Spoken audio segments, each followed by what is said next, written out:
Hello bachcho, let us see this question. What do you mean by per capita income of a country? How can it be used to compare two countries? आप किसी country की पर capita income से क्या समझते हैं और कैसे पर कैपिटा इनकम के जरिए हम किसी दो कंट्री के इनकम को कंपेयर कर सकते हैं या फिर किसी दो कंट्री को कंपेयर कर सकते हैं. Now let us see the key concept. So the key concept is per capita income.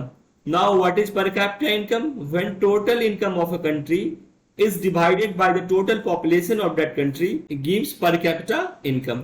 जब हम किसी कंट्री के टोटल इनकम को उसकी टोटल पॉपुलेशन से डिवाइड करते हैं तो हमें पर कैपिटा इनकम मिलता है. It is used to compare the development of countries by the World Bank. और पर कैपिटा इनकम का यूज कौन करता है? वर्ल्ड बैंक करता है to compare the development of countries. Now let us see the answer to this question. The country with a higher per capita income implies that its people are earning more on an average and this is considered the indicator of higher development. तो जिस country की पर capita income higher होती है तो ऐसा माना जाता है कि उस कंट्री के लोग जो है ऑन एन एवरेज ज्यादा पैसा अर्न करते हैं और ज्यादा पैसा अर्न करने की वजह से क्या होता है वो अपनी जो सुविधाएं हैं उस पर वो ज्यादा पैसा खर्च करते हैं. इसीलिए उसको माना जाता है कि पर capita income is an indicator of higher development.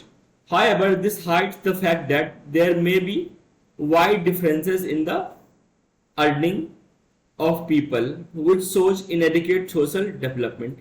लेकिन इसका मतलब ये नहीं है कि पर कैपिटा इनकम से ही किसी कंट्री के डेवलपमेंट को हम नाप सकते हैं. ये ऐसा भी हो सकता है कि किसी कंट्री के पर कैपिटा इनकम क्या हो, ज्यादा हो, लेकिन वहां पे इनएडिक्वेट सोशल डेवलपमेंट हुआ हो, लोगों के बीच इनइक्वालिटी हो. अब सपोज किसी कंट्री के 10 लोगों का या फिर 100 पीपल्स का इनकम बहुत ही ज्यादा है लेकिन बॉटम के जो पीपल है उनका इनकम बहुत ही ज्यादा कम है, तो एवरेज इनकम क्या है, ज्यादा ही आएगा. लेकिन फिर भी हम उसके आधार पे ये नहीं कह सकते इस कंट्री के सभी लोग क्या है, डेवलप्ड है या कंट्री डेवलपमेंट में सबसे आगे है. I hope you understood it well. Thank you. All the best.